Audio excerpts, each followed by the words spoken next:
I'm sitting under a tree because, frankly, I'm old and I don't want to hurt myself climbing up there. I have a San Pellegrino in one hand, my trusty iPad in another, because I forgot the batteries for my Zoom H1 handy recorder. I'm old, remember? So sue me. I'm still a bit irreverent, and yes, I am still a nerd. Welcome to this special edition of the Nerdhat podcast, aka the Reverend Nerds, aka the Reverend Nerd. Hope you enjoy it. 4 years, baby.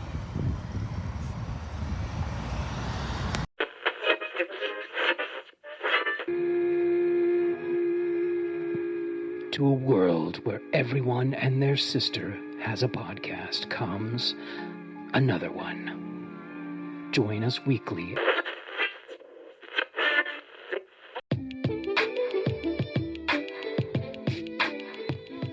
I'm Richard. And I'm Will.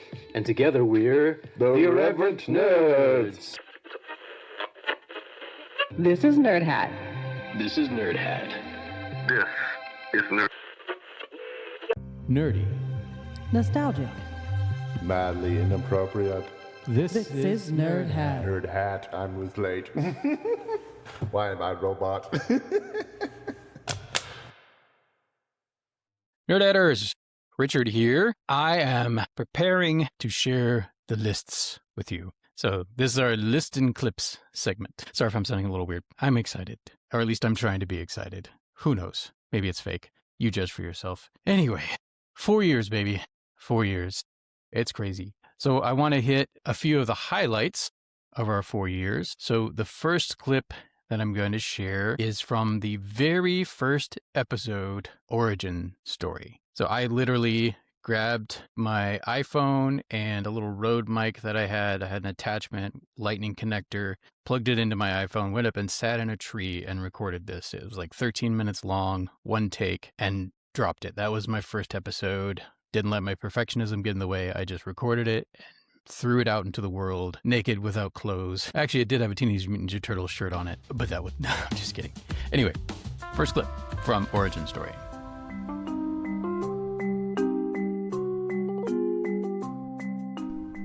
Hello, my name is Richard. I'm sitting in a tree right now. I have a Kindle stuck in a branch, a can of Spindrift sitting next to me. I am a recovering religion addict, and I am now known as the Irreverent Nerd.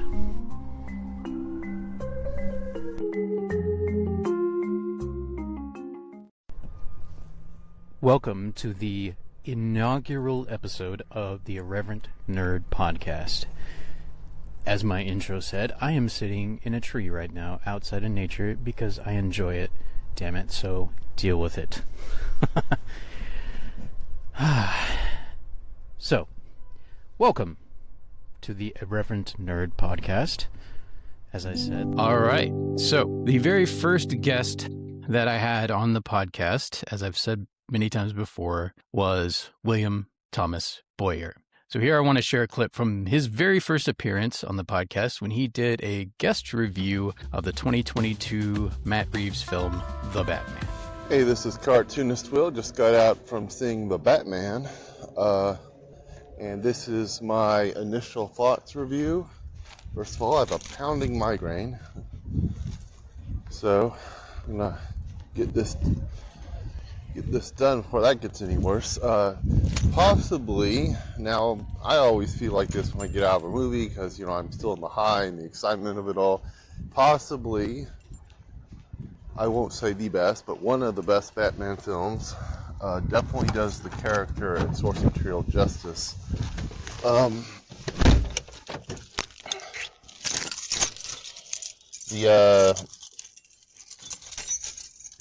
Not sure what to think about Bruce Wayne's new emo look, but he plays a terrific Batman, and if you really think about it, Bruce Wayne probably would be kind of depressed emo anyway. Ha. No, I'm just joking about that long. Not long after that, Will came on for a longer episode, so he was my first official in-person guest. I had these two little lapel mics that I could plug into. It was either my iPhone or my iPad. I forget which at the time. It might have even been my laptop. Either way, we had two little lapel mics, cheap, I don't know, it was like $15 on Amazon or something like that. And it actually, the sound turned out pretty good. We recorded outside, so sometimes that helps with the dampening. We sat on my deck. It was a chilly March evening, if memory serves me. And we talked about our childhoods. We talked about Batman, most of all, our mutual love for Batman, Batman the Animated Series in particular, and just Batman in general, our appreciation for comics, and more. So I'd like to share a little clip now from that very first episode. It's titled Introducing the Camel City Comic Geeks. My first introduction to Batman would be the combination of the 1989 Michael Keaton film and the Batman animated series. I'm not certain if I was aware of Batman before then. I probably was through the Super Friends, but I don't really have any fond memories of Super Friends. Super Friends. It never really appealed to me, the Super Friends. But anyway, so from there, from Batman the Animated Series, I discovered DC Comics eventually. My mom is, at that time in the 90s, I should say was an antique dealer of sorts. And so she found these old, crusty comics that weren't really in a good condition to sell, I guess, from the 60s and 70s. And all right, well, I hope you enjoyed that.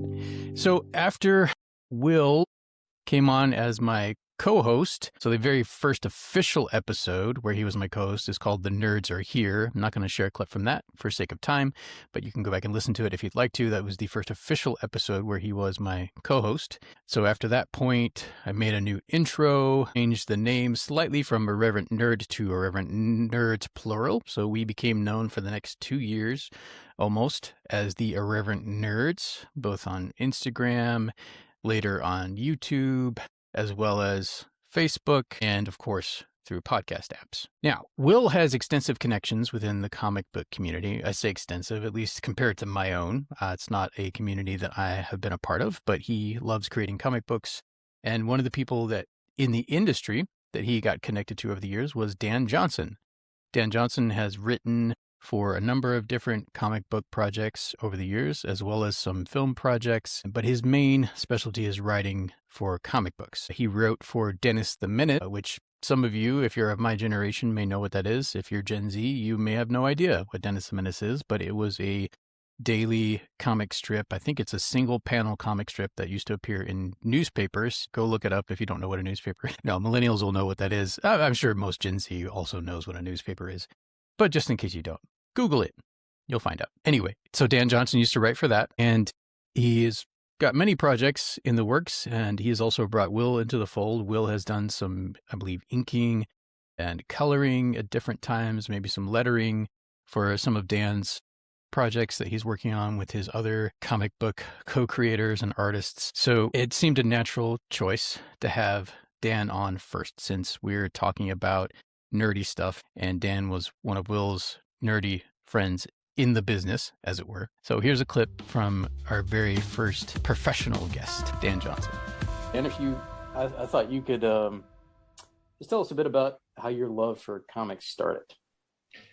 Well, it's been a lifelong love. I bought my first comic books when I was 7 years old. I still remember them. They were Superman Family number 188. Super Team Family number 15, and the 1977 Fantastic Four Annual. And after I picked those comic books up, I was infatuated. I read through those books in one afternoon, and I started realizing, I mean, I'd always loved superheroes. I've been a big fan of the Batman TV series, Adam West, Super Friends, the Spider-Man cartoons that were out in the 60s. They were rerunning them on our local television station.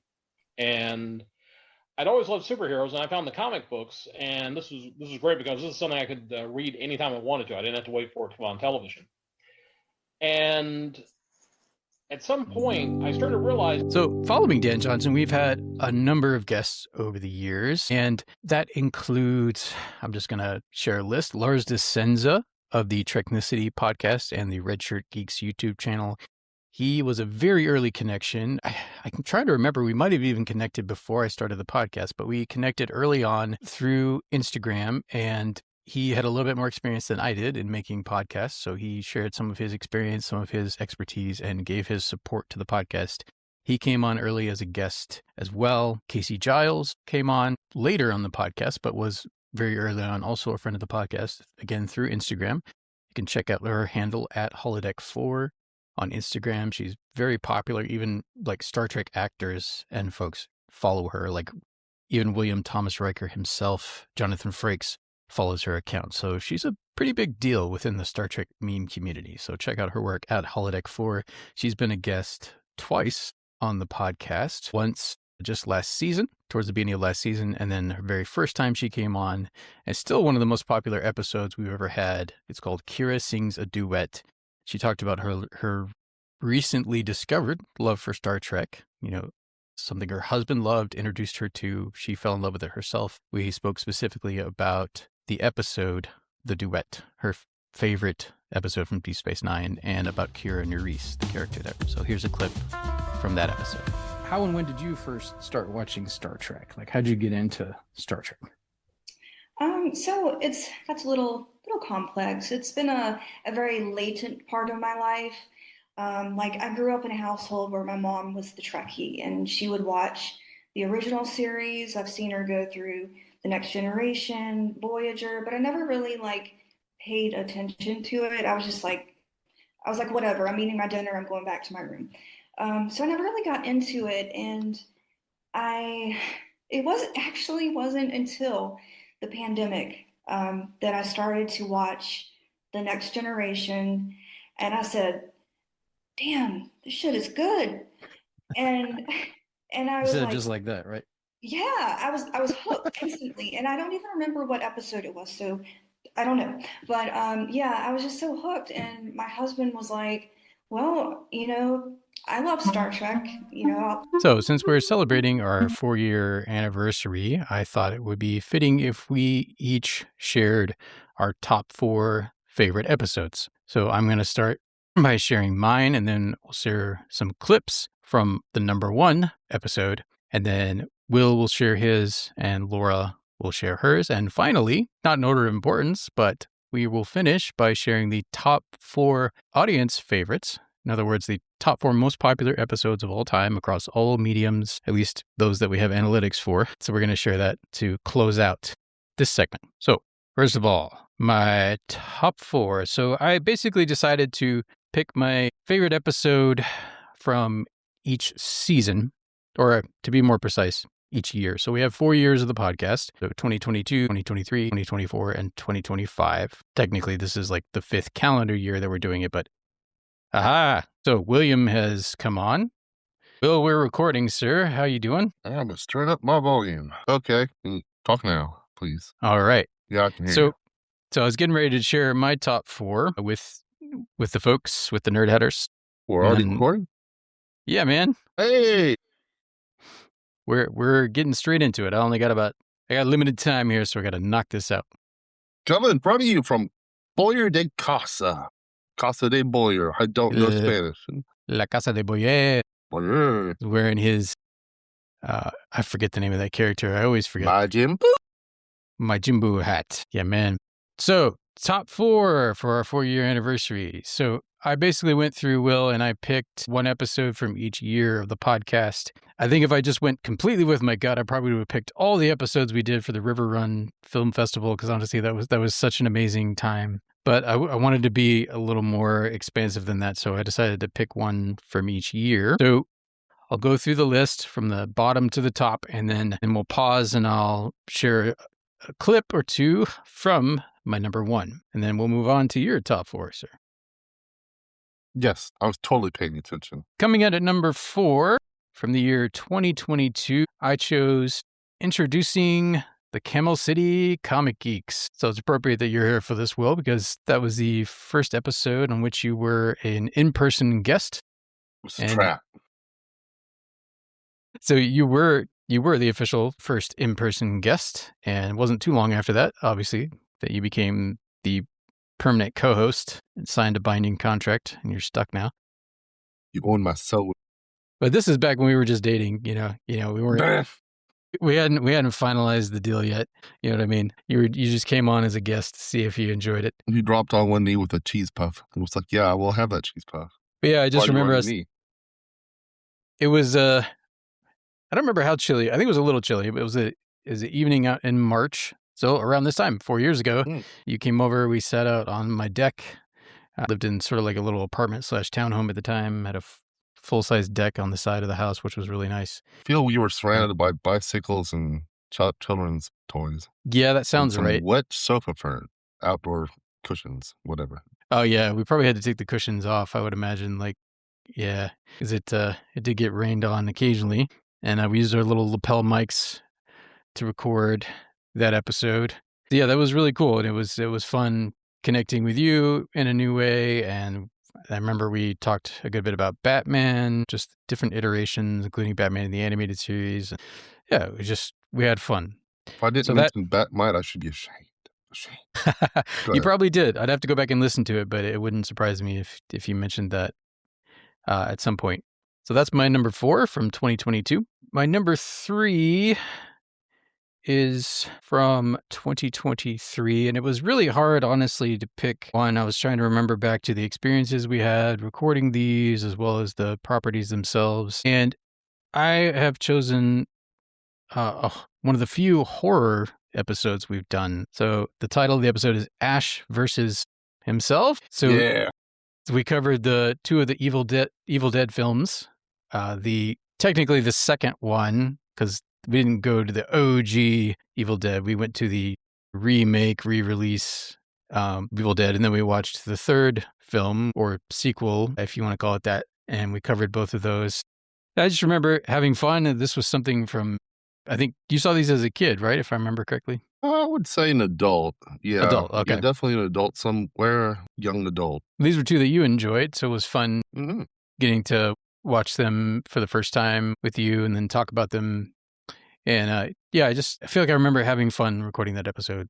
Not that we didn't have fun with some of the other episodes that year, but it's okay, Richard. I too do not have time to listen to these. Yeah, it's all right. I had to pick one. I was like, I have some fond memories of that one. So I was like, Ash versus himself. That's from 2023. Then from 2024, that was the first year that Laura was on as a co-host. I chose Dune Part 2.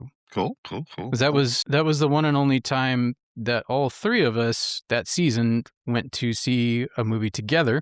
Laura was interested enough, she wanted to go see it with us, so the 3 of us went to the theater. We got babysitters, Laura and I did, and all 3 of us went to see that together and then recorded a review, and that was really cool. So that was the first time that we went to the theater together for the podcast and reviewed a film together, which is what we're doing this season. We're reviewing things together, so I thought that was cool. That was fun. Better together, you and me and you. Okay. Yeah, man. And then from 2025, I had to choose, and this is kind of representative of the whole experience because there were so many episodes that came out of this, but for the sake of picking a single episode, I chose the River Run International Film Festival. So it was our retrospective after a week or 2 of going to see the films, and we gave our reviews, I think of at least 10 different films in that episode. Laura kind of joined us at the end, gave her review of The Pantone Guy, which she had a chance to see. To me, I think one of the highlights for the podcast for that was you and me getting to go together to see the animated shorts. And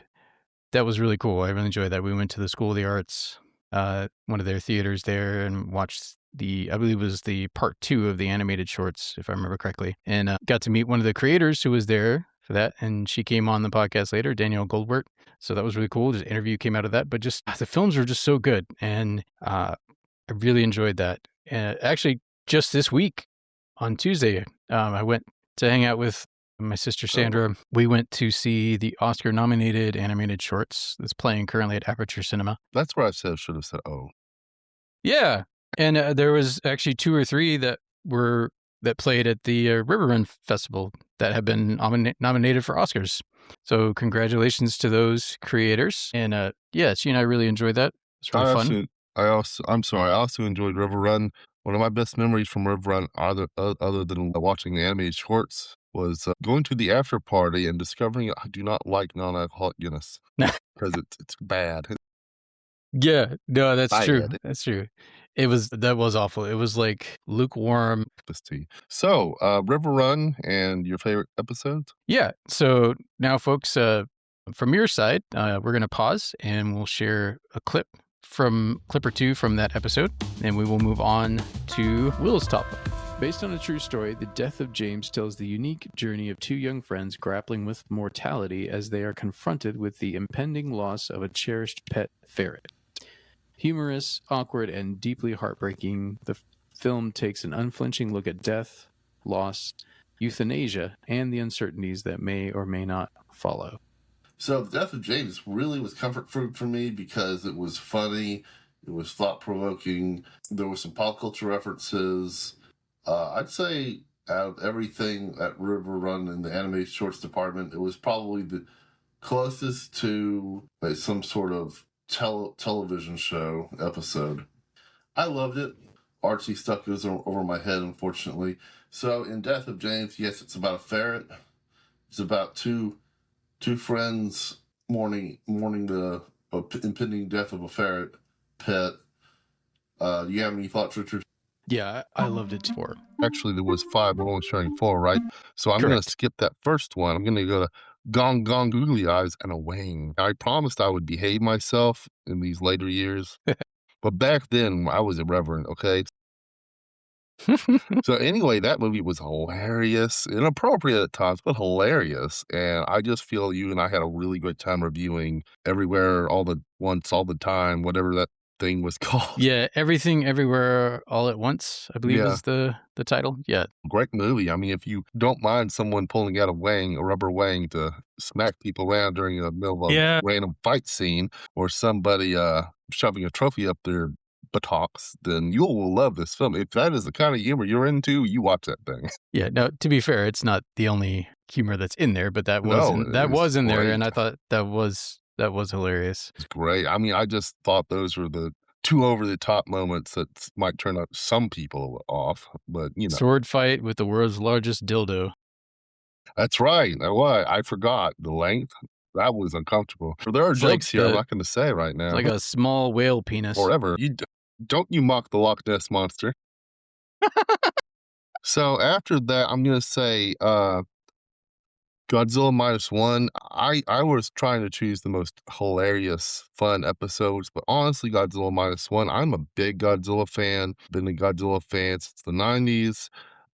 Had collected all the Godzilla movies on VHS until early 2000s when I just stopped. I still have those movies. I just can't play them because I don't have a VCR. Yes. They're nice office decorations, I guess. But anyway, what I'm saying is that despite the fact I've seen every Godzilla movie up until that point, I thought Godzilla -1 was the best Godzilla movie I've ever seen. It topped Godzilla 1985 or Godzilla Returns, depending on whether you prefer the Japanese or English title. But yeah, oh wait, that was, for a monster kaiju movie, that was deep. And it was just beautiful. I can't praise that movie enough. So I had to put that on the list, even though it's not a fun episode. That was a good movie. It was. Yeah. Excellent. Yeah, that episode, sadly, which we'll talk more about later, but it's not as popular as another Godzilla episode we did. Oh, really? At least among our listeners. But I agree with you. It was to date the best Godzilla movie I've seen. Yeah. And I have not seen as many as you, but I have seen, maybe 5 or 6, and that was definitely my favorite as well. I can't remember the second Godzilla episode we did. Was that must have been the 2004 movie? So I don't think we covered the Hanna-Barbera Godzuki animated cartoon, but we should. That'd be fun. As in Fortress, fun. I know back in season 1 when you were doing Japan Jaunt as a segment for a little while there, like I was doing Sci-Fi Focus, you were doing Japan Jaunt. I know you covered some Godzilla back then. Yeah, I forgot. But I think otherwise, the only Godzilla film we've reviewed officially is the Godzilla X Kong, The New Empire. That's right. I covered Godzilla versus the Wolfman, which was a lost film they recently found footage for. I forgot that existed. And I think That's crazy. you also, that's right. I was listening to one of our earlier episodes the other day. You also covered a film that was in development but never got made, and that would have been Godzilla versus Batman. Oh yeah, back in the well, day. that was great. I didn't forget that one. I forgot I covered it, but oh man, yeah. That was Mandy's suggestion, actually. I mean that's happened in the comics, by the way. Batman has fought Godzilla, but not the campy Adam West Batman, or the equally as campy Godzilla of that era. Because why not? Why not? Why not? Yeah, Batman versus the Teens, or I don't know versus, but Batman and the Teenage Mutant Ninja Turtles crossover, right? That's been there somewhere. Yeah, and the Turtles are now fighting Godzilla. And it was a completely respectable crossover until the Turtles whipped out some kaiju mutagen, and they were like, "We're gonna get big. We got some DNA from Rodan and Ghidorah and Mothra, and I guess Donnie's gonna turn into a robot man." And I'm just like, you really trying to sell toys right now? You trying to sell them toys? Buy the toys. Yeah, man. All right. So, what's your number 2? Well, I probably would have put this below, as in not as good as Godzilla Minus One, but Scott Pilgrim Takes Off, because I mean, I hope it was a fun recording, but I just remember that was a fantastic show that we reviewed. It was great. That was really fun. It left and an impression. If you love the original Scott Pilgrim film, and if you also love the graphic novel, which I have not read personally, but if you love both of those things, I feel like Scott Pilgrim's Takes Off would be a lot of fun. I recently bought on sale the Scott Pilgrim versus the World video game. At least I think that's what it's called. Ooh, It's kind of old now, and I've heard they just released a new one called Scott Pilgrim EX. And I don't know that. I hear that one has got time travel in it, so it might be based off the Netflix plot. Maybe we can do a review on that someday. We'll see. I haven't played it yet, but it's That's in cool. my Steam library. I don't know why I hadn't thought of that, but yeah, it totally makes sense that they would make a video game like after the. Yeah. Oh, cool. So Scott Pilgrim Takes Off. And yeah. Do you want to do a drum roll for your number 1? Are you going to put like a real drum roll virtual Yeah, effect? I guess I can do that. Yeah, I can put actual sound effects like. So I'm going to do this. You just put in the sound effect. I think I'm Jack Black. There you go. Slaughterhouse. Okay. I actually had time to listen back on that episode. That was a hilarious episode that we recorded, and that was a hilarious movie. I just think that movie gave us all sorts of just fun things to talk about. It was great. It did, and it was a comedy that it knew what it was. Like it knew that it was behaving like a B movie comedy, like Monster of the Week kind of movie, and it was self-aware about that, which is part of what made it funnier. I thought, like if they had been trying to make like an epic, like semi-serious, film, it wouldn't have worked. But it seemed to me, at least, the filmmakers were self-aware about what they were making, and they just had fun with it. Yeah, I agree. That was hilarious, unexpectedly hilarious. I thought talking about it would be fun, but I didn't also expect the movie itself to be funny. This is, I wasn't sure what to expect coming into it, but yeah, it was really good. Plenty of blood too, if you like bloody horror films. That sloth is fast. He is very fast. Yeah, he likes to drive fast too. Didn't he get in like a sports car at the end of the film? Was it a he or she? She. To be honest, it was a she. That's right. She wanted to be the female alpha sloth. Female. That's right. Is that the right term? the head of the sorority, right? She basically spoiler warning, kills everyone in the sorority, just about. Except for that one person you thought was dead, it just comes back in the end. I'm back to get my revenge on this. Yeah. I picked. Vengeance. All right, so we will share some clips from that now for you, our listeners, and then we'll come. Will, what's this about? What's this terribly titled movie about? Yeah, and what is that movie? Because we need to retell that. Well, as the audience obviously doesn't know, we're covering Slaughterhouse. Slaughterhouse. Such a bad title. The most random movie we've ever covered. That'll be in the title. So, No, Alma. Get back up here. Laura, this movie is about a sloth. Oh, gosh. Taken from the rainforest and decides to murder everybody it sees. You're kidding. Yeah. No. So the majority of the film takes place in a sorority house. Oh, this is just keeps getting worse. And one of the sisters wants to be the sorority president, and her friend talks her in back. I'm gonna see if I can grab Laura real quick to share her top 4, and be back in just a moment. My milkshake brings all the boys to the yard, and they're like, "It's better than yours. It's better than yours." I could. Well, obviously, Laura's here. She is going to share / talk about her top 4 list. I am. So, coming in at number 4.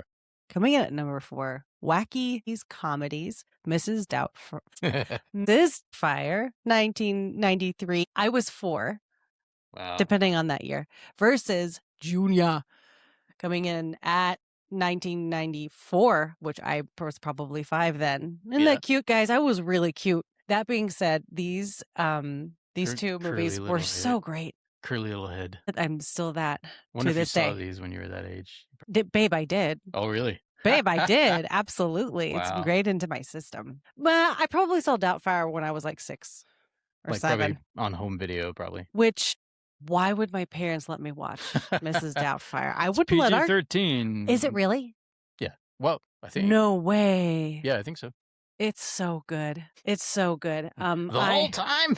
No, it's just, it's funny because, like, I don't know. There's something, who directed that? Oh, that's a good question. Not sure, actually. I really like, well, I want to say Chris Robin... Columbus, but that's probably not right. No, it's not. Oh. It wouldn't have been that bad. John Hughes, maybe? No. Feels like something. What about that guy that just died who was on New Girl? No, never mind. Not okay. sure. Rob Reiner? Yeah. I don't think so. Okay. I'd have to go back and look. Yeah. That being said, there's so much dialogue. There's so much dialogue. And I'm sure half of it wasn't even written. Robin Williams is just making shit up. And it's just so entertaining. And remember that one time he's like getting interviewed by the social worker to see if he's like a competent human being so eventually he can get his kids back. And he's just impersonating 5 different people. And it's just so funny.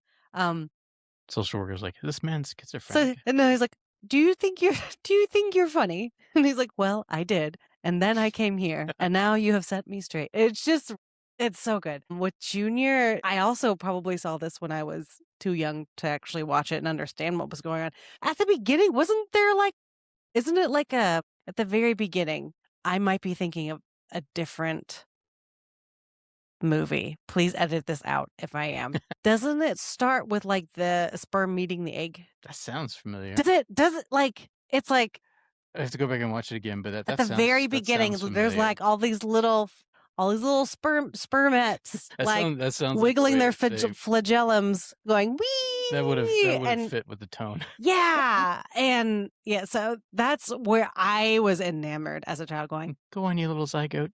Go on. Like where what's happening? And I guess seeing. Nope. Yes, Arnold Danny DeVito. Well, like also he had his accent the whole time. Oh yeah. What was that about? That's all. Like he always has his accent. Like I love it. I just think it's so funny that he doesn't act it out. It's there. Like he's never even tried. I don't think to feel how soft my skin is. Accent. He just leaves it in. It's his trademark, I guess. Yeah, and the like in juxtaposition, the what's his name, the little guy, Danny DeVito. Yeah. It's just too funny. Yeah. It's so funny. I haven't seen the other movie they did together. It was Twins. Because it wasn't as good as Junior. That's why.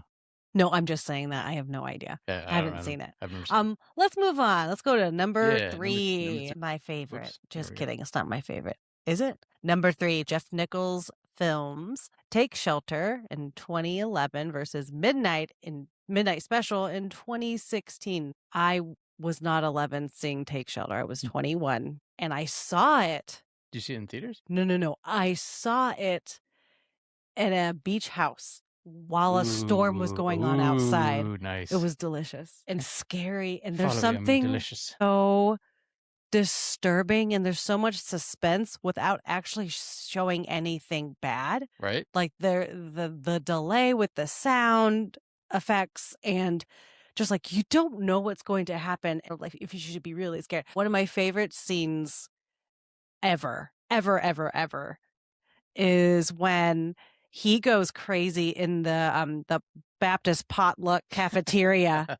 Yeah. And he's like, oh, there's a storm coming. So he's like slowly declining throughout the movie, just like he just sounds insane. And then his wife is like, yo, let's go home. Like she doesn't treat him like a crazy person. She's just like, there's something wrong with you, man. But she just like here, I'm here. Stands there. Yeah. So still. She doesn't right say, in front of him. she doesn't say shit, and she says everything at the same time. And I just really like that she didn't treat him like a little freak. They just went home, and eventually that motherfucking storm comes at the very end. Anyway, so I watched it. Warning. I mean, take shelter, guys, or don't, you little bitch. Anyway, that wasn't necessary. Versus Midnight Special. I need to see Midnight Special again. I had a harder time connecting with the characters, but I appreciated it. I appreciate it. Like there's something the way. Isn't this filmed in like a particular way where it's like filmed with actual film? I think both. I think all of Justice's films. There's something very gritty and visually genuine about both of these films. Like you really wanted, it's like observing a painting. You really want to take it all in. Because in the very beginning, aren't they riding at night and the guy he turns the lights off in the car so they can ride on the highway without being detected. And then he's wearing his like nighttime goggles. Anyway, I need to watch it again. Yeah, I am talking way more than I thought I would. Let's move on. Road trip movie. Father-son road trip. No. Oh, yeah. And I can't. With a nice sci-fi It's twist. funny. So Michael Shannon, this is going to be very sexist. He's often paired with like hot, sexy women. And I can't imagine for the life of me that actually being true. Like he has a very peculiar face. Like, I mean, was it Kirsten Dunst was his almost wife? Ex-wife. Kind of. Sort of. And then what's the redhead in Take Shelter? Jessica Chastain. Yeah. So I can't. Oh, you know, it's not. It's I don't know if the chemistry is there. Yeah. I don't know. But he's funky. Like he's an interesting person. Yeah. I don't know. Like he's been cast. Well, I don't know if you'd call him it's not really a romantic lead. It's really Take not. Shelter. It's more of a husband-wife relationship. Yeah. Like I believed their relationship. And then there's their deaf like, daughter. I felt like they definitely pulled off like a marriage relationship, but like yeah. I don't think I could see him in like a romantic comedy or something like that. I couldn't. I just wanted to see. I guess when I see movies like this, there's something with me in making out. I just want to see them make out one good time, and then I'll be like, "Yeah, that's real." I don't know. So that was yeah. So I felt like maybe that's the 90s. Yeah, and he doesn't make out with Kirsten Dunst either. I know. That's what I'm saying. Mean, I think it needed to happen. They had been apart for a while, so. I don't care. There should be chemistry there. There should be some oomph left, and there wasn't. Anyway, yeah. it's really not that important. But I guess, yeah. Let's move on. Kirsten did have chemistry with the man who later became her husband in the second season of Fargo. I haven't seen that. That's where they met. It's a really good season, actually. I really enjoyed it. Yeah. But they're the kind of the main characters in that season. Anyway, we need to move on because the brownies are still in the oven and I need to check them again. Yeah. Number 2. A complex female leads Ellie Arroway from Contact versus Louise Banks from Arrival. Nothing and everything. Let's move on. Again, the sound from both of these movies is so well done. The sound effects are great. I like that we follow these women through a very intense. If you realize it too, both of their stories start out from tragedy. Like at least that's how we're introduced into their stories. So like there's the death of Louise Banks from Arrival. The death of her daughter. And then Ellie Arroway's. This movie has been out for 83 years. You should have seen it already, audience. And then Ellie Arroway's character, her dad dies at the beginning. Well, after her mom had already died, too. Oh, so she's like, so we're following these. I think I've read about that. The orphaned. Yeah. Yeah. So it's just both of these women in a predominantly male-dominated. It's a man's world. Yeah, was it man-dominated career? Yeah, definitely both of them. Environment? At least as they're presented in the films. And I'm sure that was probably true at the time as well, like in real life. Yeah. It probably still is in a lot of ways. Like, but yeah, very male-dominated. I think Ellie, I believe she's the only woman on her team, and definitely Yeah, I don't think they ever show another woman, except maybe in some of the NASA scenes later when it's a bigger crowd, but like not that I can think of. And then also Louise Banks, I think she's like the only woman on the base there, if I'm not mistaken. Yes. It's like a bunch of male soldiers Yes. and political leaders. And they are just there with their brains and their good looks. And you know what I just realized, which this is very interesting. Why did they have to have this? Both of those characters have romantic relationships in both of those movies. Why? I don't like that. Of the two, the one in Arrival worked better, I think, and it made sense. Like in that circumstance, that made sense because they worked so. You know what closely. didn't make sense is when he left because the pain of losing his daughter was too hard, but he left her with the daughter. Not cool, guy. Not cool. Yeah. Granted, that was a pretty big betrayal. I don't fucking care. But still, you don't leave your daughter. You leave. You have time to be freaked and depressed and despaired. You bet your ass you come back. Yeah. That being said, wonderful movies. I will watch them again and again and again and again. Yeah. No, was it Parker Jessup or whatever? Matthew McConaughey's character. Their romance doesn't really make much sense. Like that. No, it does. It was a one night stand. Yeah. It wasn't a good relationship. It made sense. But it was not a good relationship. They don't try to play it off as like, but they have like a connection. But then she gets scared and runs away because he bleaches the ends of his hair. I'd run away too. Just kidding. I think his character is interesting because, like, he's like isn't he like a male scientist, but also is like a pastor or something? No, he's not a scientist. Or he's a spiritual. He's like a spiritual leader, and then he becomes an advisor to the president later. Yeah, because he wrote a book. Sounds familiar, does it not? He's like was training to be a priest, but just couldn't cut the celibacy thing. I mean, again, I mean, but then kind of evolved into more of just like a spiritual thinker philosopher. He's giving Joel Osteen. That's what he's giving. Yes, it's his hair. I do like how he treats her in general. Like he treats her with respect. Oh, yeah, that is true. He's not a douche canoe. Yeah, and Matthew McConaughey. Well, he has played some bad characters, I will say, but I mean on purpose. He has. Yeah, he's played some characters that are like shady and like not so great, but usually he plays people that are.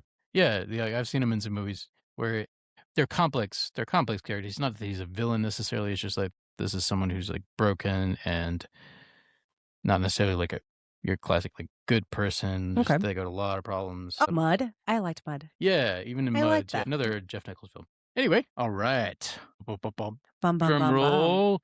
The number one. I don't even remember this one. Oh, yeah. Number one, Women of Sci-Fi. Starbuck versus Ahura with Rachel Morales. I know her. Yeah. This was a lot of fun to record. This like the first one we've done with Rachel and hopefully not the last. It was great to see her with all of her research too. Yeah. She researched it so well and she's like a huge fan of Battlestar Gal. No, it's not. What is it? Yes, with Battlestar Galactica. Yes. I still haven't seen it yet and I need to. Honestly, like ever since we recorded that, I think of Starbuck because she cusses a lot. She's a little crazy and she drinks too much and by golly, that reminds me of me. And I don't even remember Ahura and her character that much because there honestly wasn't too much. Yeah, and in retrospect, I should have picked a character from a TV show so that there was more more information, more backstory. Would have been a fairer comparison. Yeah. Zoe Saldana did a great job, but she did a wonderful job. There wasn't enough for her character. Yeah. I wonder why that is. Maybe because it was written by a man. Well, versus say the original series where Ahura's in almost every episode, like so you got 3 seasons of that. So in retrospect, I should have either I wanted to pick someone from kind of the same period of time cinematically, but it might have made more sense to trying to think of another sci-fi series that was out around that time. Which one? Do you remember which one I picked? For the win? Probably Starbuck. Probably Rachel's. Yeah. And I think I would have picked that too. Like if I had been judging between the two of them, yeah. Yeah, because then there was that whole story about, was it the alien robots that disguised themselves as human? The Cylons, yeah. That was fascinating. I remember being like, oh, wait a second. Could I love this not mini series? Could I love this series too? Because that's what I need in my life is another series to love. Exactly what I need. Yeah, I think what might have been a better comparison, at least for things that I had seen, been say Kira Nerys from Star Trek Deep Space Nine. She's a much Deep Space Nine. You have 7 seasons where she's very well developed. She's a strong female character. She does have romances, just like Starbuck does, but she's also like doesn't take any shit. She was a freedom fighter, like a soldier, and like so she's badass. That probably would have been a better comparison in retrospect, but regardless, it was a good episode. It was so much fun. It was yeah. And Rachel has a background in, was it radio? Yeah, she took some like broadcasting classes and yeah, it's pretty cool. Yeah, very cool. So she was a great interviewee. Guest. Yes, she was a great guest. Yeah. Rachel, you're a great guest. Yeah, she basically took Will's spot more. I mean, I wanted to have. There was another woman we were trying to get to come on, and she wasn't able to make it, so I took the spot because we just didn't have time. But originally, I was wanting it to be like 3 women, like 2 women advocating for the. And it just didn't work out. Anyway, we'll do it again. Lord Rachel, come back. Yeah, sorry. Rachel, come back. Gotta have Luke on too at some point. Yeah, he's got ideas. He knows things. But this was really fun. I enjoyed all of these. Honestly, like they're all great episodes as far as Nerdhat is concerned. I think they were all great. All right. I think my 4 were better than Will's 4 and Richard's. The end. These are That's really not true. That's not true. They're all equally amazing. Yeah, I decided to go with picking one from each year of the podcast. So I think if I picked my top 4 favorites, I probably would have picked all the River Run episodes. Yeah. I was like, I wanted to, those are good. I wanted to spread it out a little bit. Yeah. Because I really loved doing those. So on to our next segment, which is the Battlestar Galactica. So the original aired right after Star Wars was coming out. And so the original Battlestar Galactica was like this lighter space adventure kind of thing. So the 70s? Yeah, in the late 70s. That was the original. I didn't realize that. Mm-hmm. The reboot came in 2004, and that's where it's a darker take. It's a lot more complex. And then there's changes like in the original version, Starbuck is a man, and they changed it to a female character for the reboot. I don't know how much you know about Battlestar Galactica. I don't know. Shall I explain the premise? Would you please? Okay, great, because that's in my note. Okay, so, all right, it's been around for about 20 years, just like our friendship. Sorry. Continue. Go ahead. Okay, so let's see. Scrolling my notes. Oh, I will say. So we've all shared our personal top 4s. That's not to say we didn't enjoy other episodes as well, but we had to pick something. So these are our top 4s. So now we are moving to the Nerd Hatters top 4. So these are our audience top 4s. And we're going to go in order from number 4 to number 1. Now, these are based on views/downloads across all of our mediums. So I combined data from our Spotify hosting days. So I have records of how many streams and things we got back during our Spotify hosting days. And then I have, current data, up-to-date data from Buzzsprout since we moved to them hosting. But then YouTube is kind of a separate animal. The analytics there don't record on Buzzsprout. So I have to also go to YouTube and look at theirs. They record theirs as views.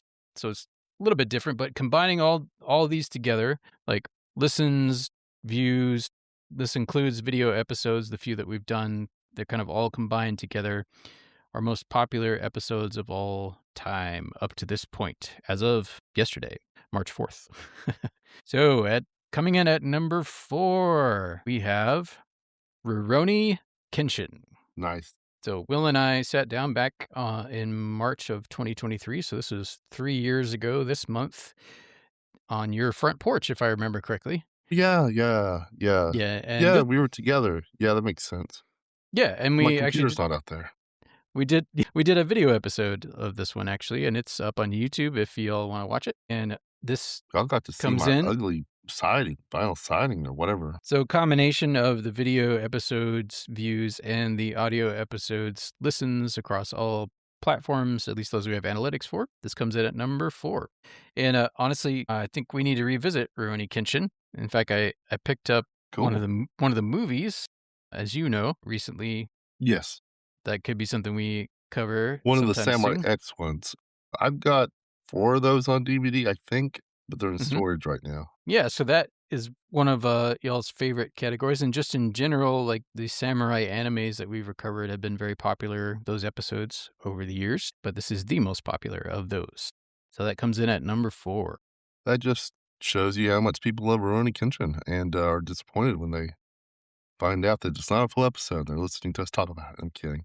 hopefully they stay. I don't know if you have those statistics, but I'm glad. I hope we're more than clickbait. So most platforms like Spotify and Apple, they do have a certain degree of analytics for, I guess you call, engagement or listening duration. They don't have the best on that. YouTube honestly offers better analytics. So I do have some good data from YouTube since we published the podcast officially to YouTube back in, I think it was the beginning of last year, actually. It's when we cool. did you can link the RSS feed to YouTube now, and I'm assuming it pops up on YouTube Music as well. I haven't actually checked, but you can go to our normal YouTube channel at Nerdhat Pod and just listen to the podcast as if, and actually quite a few people do that these days. And then we do have a handful of video episodes up there as well.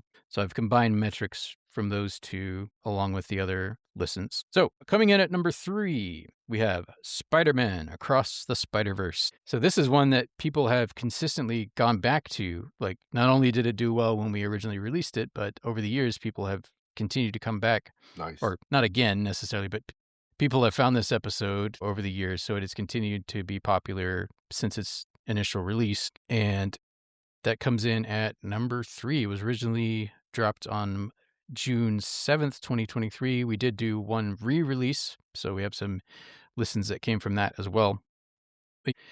So that is the top Marvel episode that we've ever done. We Spider-Man Across the Spider-Verse, and I have to say that makes sense to me because it is one of my favorite Marvel movies. I know it's not MCU, but I think those 2 Spider-Man movies are probably my 2 favorite Spider-Man films. You did us proud, Sony. You finally did us proud. Yeah. I can't say the Spider-Man universe. I can't say the same for the Venom films. Those were And they kept my attention more than Morbius and Craven, which I never saw. Yes. I never saw many of those, or I did. I don't know. They weren't very memorable. Wait, is Craven MCU or is that DC? No, that's Sony. Sony's not Spider-Man universe. Is, well, I mean, okay, yeah, but so Sony Marvel Studios. Yeah. No, I've not bothered to see that one either. I've heard very poor reviews, and Morbius was definitely mediocre as well. But these 2, outstanding. And I believe the same producers also did Teenage Mutant Ninja Turtles Mutant Mayhem, if I'm not mistaken. Which I think so. Similar art style. Yeah, really enjoyed that film as well. So now, that comes in at number 3. Do you think we're going to get the next Grand Theft Auto game before we get the 3rd Miles Morales Spider Into the Spider-Verse film? I don't know. I have heard rumblings in the Nerdverse of GTA being late. It's like a decade or so late. Oh, is it really? Wow. Yeah, I'm like, which one will we wait longer for? GTA, the next GTA, or the next Spider-Verse? They both keep getting pushed back. Well, hopefully we'll get the Spider-Verse film first. I mean, hopefully. I don't really care much about GTA myself, but the Spider-Man film, I would love to see the next one. Absolutely. All right. So coming in at number 2 all time as of March 4th, 2026 is Godzilla x Kong, The New Empire. So this is one that was extremely popular right after we released it. So I think there's just a lot of people interested in that film when it came out. And then when we dropped the podcast actually, this was a little bit of time after it released, now that I think about it, because the majority of the listens came from YouTube after we linked the RSS feed to YouTube at the beginning of 2025. So it blew up on YouTube and was very popular there. So that is our number 2. But the original episode was released on May 22nd, 2024. That was one we went to see in theaters and reviewed shortly afterwards. We did not convince Laura to see it. We were unsuccessful. She sees any Godzilla film, it needs to be -1. Yes. And she has actually expressed some interest in that. So, and apparently they have a sequel they're working on. So -0 or something? 1, or minus, something like that. I don't think that's come out yet. No. Yeah, no. I don't think so. We should go see it when it does. That would be cool. So yeah, honestly, this was not one of our favorites, but it has been one of your favorites. Not to knock it necessarily. I mean, it was good. It wasn't great. It was an enjoyable time in the theater, as I remember, but it was not. I'd put it in the fun but but forgettable realm. Maybe a 3 to 3.5 rating, which I think is what we gave it at the time, somewhere in that realm. So it's not terrible, but it's not great either. It's kind of somewhere in between as far as our thoughts on it. I'm not speaking for you, the audience, but that is our number 2 audience favorite. And this, like I said, this is just looking at it from the perspective of listens, downloads, views across all platforms. All right. So, Will, do you want to take a guess as to what our most popular episode of all time is? Did we skip one? Nope. That was number 2. What was number 2? Well, Godzilla X Kong. Yes. I thought we were moved on to some other thing. I'm sorry. I was confused. I thought you were actually talking about that time I got reincarnated as a slime, and you were like, "Yeah, it was okay." But yeah, you're right. Godzilla versus Kong was a action fest, an American action fest, but it was just, I felt devoid of the philosophical deep thoughts of the Japanese Godzilla films, usually, not always, but often have in them. Yes. It did not go deep on that front. So what is our number 1? For audience favorite. That's what I was going to say. Do you want to take a guess as to what it might be? I bet it's an anime. Is it My Hero Academia? It is an anime, but it is not My Hero Academia. Is it, what is that Demon Hunter series called? I think it's just called Demon Slayer. That's Demon it. Slayer. It's not Demon Slayer. Not Demon Slayer. So I'll give you one more guess before I. So it's not either of the Demon Slayer episodes. Okay. Wait, correct. Yes. It's not the slime, is it? It is. Wow. Okay. Well, it wasn't terrible anime. I enjoyed how it was kind of this weird fantasy RPG thing because they had stats and stuff. And the powerful name thing was interesting. I thought that was an interesting plot device, actually. So, yes. Our number 1 drum roll of all time is That Time I Got Reincarnated as a Slime, the movie. Scarlet Bond. It's a very long anime title. The title of our episode is actually A Hero, Hiro, a Slime, and a Tempest. That's the title of the episode. And although on YouTube it just says Movie of the Month, this is our video version because we did do a video version of this episode. Movie of the Month, That Time I Got Reincarnated as a Slime, the movie Scarlet Bond. So that, just in terms of straight up like views, and a huge chunk of this was on YouTube, but that one blew up when we first released it. Haven't had a lot of listens since we first released it, but when we first released it, it was still in theaters, or had just been released in theaters, and that thing, at least as far as our podcast is concerned, that blew up. And so that is our number 1 audience favorite of all time.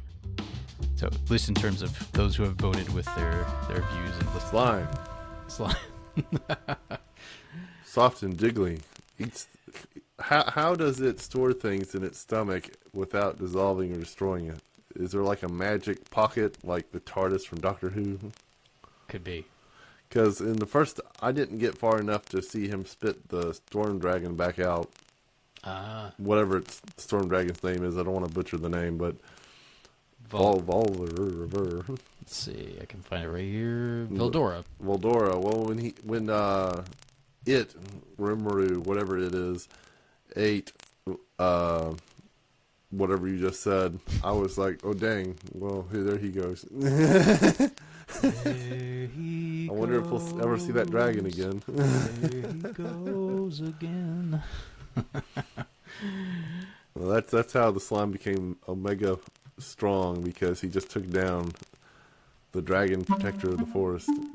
We watched maybe the first few episodes of that anime before we saw the movie. I think that was the same episode. Sounds right. Y'all write in, tell us why you love this anime. I mean, yeah. I love anime, but unfortunately I'm more of a Dragon Ball guy. I mean, I grew up in the 90s, so I'm like Dragon Ball. I used to like Sailor Moon. I could maybe I could get back into it, but yeah, you know what I'm saying. Beat Cowboy Bebop. But Slime, I don't know. What's the appeal? I remember enjoying it. I'd have to revisit it to see what I think of it now. I remember the dragon somehow turned into a human, had a human forms between the episodes I watched in the movie, and the slime obviously had a human form now, but I was really confused. If I'd actually watched more episodes, I know I'd be less confused. Yeah, no, I'm sure that's true, because we did kind of jump into it, as we've done with a few anime films over the years, where we went to see the film in the theater. It was like, hey, there's an anime movie in the theater, but we were not caught up on the series itself. I will say Attack on Titan, for that, they did a good enough job with the movie that I didn't feel like I needed. I wanted to go back and watch more of the series, but I didn't feel like I had to understand what was going on. So they did a good job making it a self-contained movie. Still, one of my favorite animated films I've ever seen in theaters. It's a really good, really enjoyable experience. That would, in terms of theatrical animes that we've covered, that would be, and that was actually a bonus episode, now that I think about it, that we released to patrons. But that was I think that was my favorite. In terms of, I think that is my favorite anime film that we've covered thus far. Yeah. So, nerds, the votes are in. We've shared our top fours. Geeks. 4 years. It's hard to believe. It's been. Feel longer. It does. It feels both longer and shorter. I know I have a lot more gray hair. Both of us have more gray hair than we did when we started. I know I do. I don't know if I had very few when we started, and now I have a lot, especially in my beard. I'm also fatter. I think I'm about the same, roughly.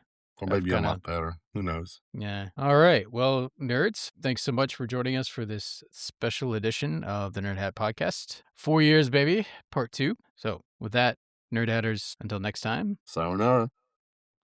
Live long and prosper. The Nerdhat podcast was produced in partnership with Nerdhat Productions, which is owned by me, Richard Best. So it's produced by me. Wait, what is this music? Hold on just a second. Let me see if I can find my normal music. There we go. Okay, so the Nerdhat podcast is produced by Nerdhat Productions. Sounds kind of redundant, right? I have thought about changing the name to Nerdhat Media, but what can you do? I want to give a big thank you to my co-hosts, Will Boyer and Laura Morales. They have been such a big part of the success of this podcast. It would not be possible without them. I mean that sincerely. I would have quit a long damn time ago. Thanks also to all of our many collaborators and guests over the years, and most recently Elijah Miller for giving us a new logo. While I was involved in creating it, I did not do the artwork. He did it, and it was amazing.